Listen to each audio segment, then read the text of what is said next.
93 प्रस्ताव. तत्पूर्वी 1 मिनिट लोणीकर साहेबांना काय बोलायचं थोडक्यात. नाही अध्यक्ष महोदय अध्यक्ष महोदय माझा हरकतीचा मुद्दा असा आहे की काल आणि आज 2 दिवस माझ्या नावाचा उल्लेख झालेला आहे जे मी आयुष्यात कधी बोललो नाही. 40 वर्ष मी राजकारणामध्ये आहे. अध्यक्ष महोदय हे बघा सभागृहाला माहिती द्यायची आहे. अध्यक्ष महोदय सभागृहाला माहिती द्यायची आहे. 13 कोटी जनतेचं हे सभागृह आहे. बोला.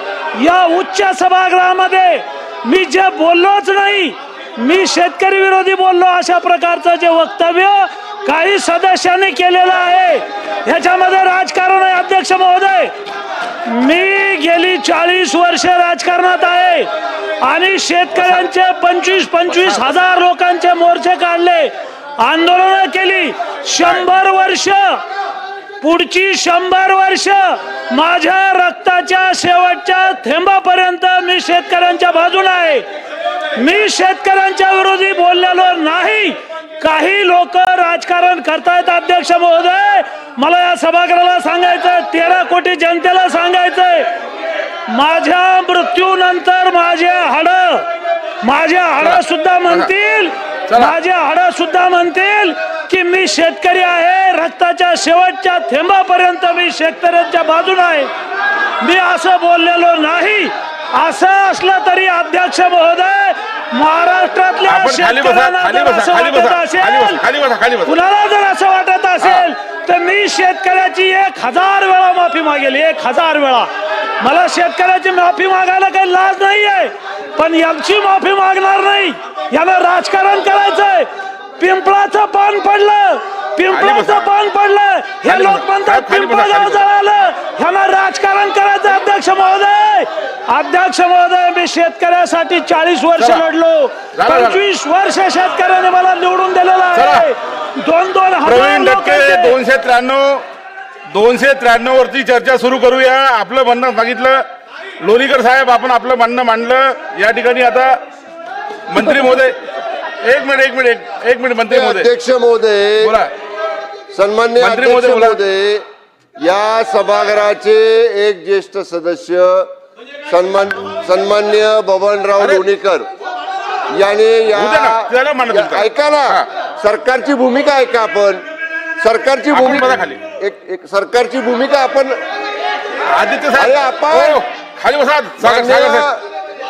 माननीय विरोधी पक्षाच्या सदस्यांना माझी विनंती आहे, आपण सरकारची भूमिका देखील समजावून घ्या.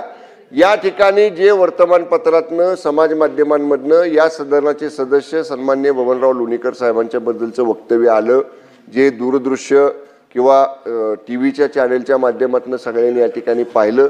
आज त्यांनी या ठिकाणी त्याच्या बाबतीत आज त्याचा या ठिकाणी त्यांनी व्यक्तिगत सदस्य या सदनाचे म्हणून त्यांनी खुलासा केला की ऐका बसून बोलू नका. सागर साहेब बसून बोलू नका. त्यांनी या ठिकाणी स्पष्ट सांगितलं की माझ्या मृत्यूनंतर माझ्या हाडांमध्ये सुद्धा शेतकऱ्यांचं या ठिकाणी नाव असलं जाईल.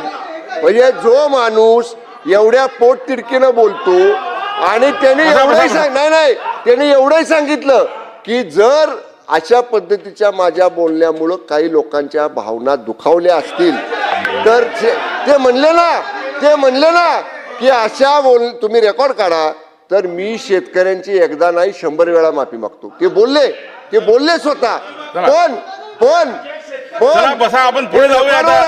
हे त्यांनी मागितली ना, तुम्ही ऐकलं ना, रेकॉर्डवर आहे. रेकॉर्डवर आहे. खाली बसा. आणि सन्मान्य अध्यक्ष महाराज विषय संपला. सन्मान्य अध्यक्ष महाराज त्यांची सुद्धा बाजू या ठिकाणी ऐकली पाहिजे. त्यांचा उद्देश शेतकऱ्याची अशा पद्धतीचा अपमान करण्याचा नव्हता. त्यांनी स्पष्ट सांगितलं की तरी सुद्धा ते ज्या व्यक्तीला उद्देशून बोलले, ज्या व्यक्तीचा संदर्भ देऊन ते भाषण करत होते, त्या व्यक्तीच्या बद्दल ते बोलले, पण तोडून मोडून ते सगळ्या शेतकऱ्यांना जोडलं गेलं. तरी देखील ते म्हणतात की मी शेतकऱ्यांची 100 वेळा माफी मागतो. ऑन रेकॉर्ड त्यांनी माफी मागितलेली आहे. पण अशा पद्धतीनं तोडून मोडून दाखवलेल्या टीव्हीच्या वक्तव्याचा राजकीय भांडवल आमच्या विरोधकांनी सुद्धा करू नये चला, बसा, बसा. आणि या विषयावरती चला, आता पुढे सन्माननीय जाऊया. अध्यक्ष महोदय आपण चला, पडदा पुढे टाकावा जाऊया. ही विनंती. चला प्रवीण दटके आणले काय प्रवीण दटके माननीय 293 ची अध्यक्ष चर्चा आपण महोदय. सुरू करावी 293 ची चर्चा सुरू होईल 293 वर बोलण्याकरता मला संधी दिली त्याबद्दल मी माननीय अध्यक्षांचा आभारी आहे. माननीय अध्यक्ष महोदय, बसा बसा अहो, चर्चा- मी या सरकारचा आभारी आहे. नाही नाही नाही कारण या सरकारने चला बोला बोला बोला रघुजी राजांची तलवार या सरकारने रघुजी राजांची तलवार या सरकारचा मी आभारी आहे की या सरकारने नागपूरचे भोसले एक मिनिट माननीय राजे रघुजी भोसले दटके साहेब, थांबा. काय देशाच्या सैन्यावर या देशाच्या ऑपरेशन सिंदूरवर हा. ज्या पद्धतीने शंका करतात हे देशद्रोहीचे आरोपी आहेत. देशद्रोहीचे आरोपी आहेत. चला, चला, हे चला. काय म्हणतात हे देशद्रोही चला, आहेत. चला बसा ना खाली थांबा, थांबा. या ऑपरेशन सिंदूरवर शंका खाली करतात. बसा विषय संपवा. ऑपरेशन सिंदूरवर बसा खाली आपण खाली बसा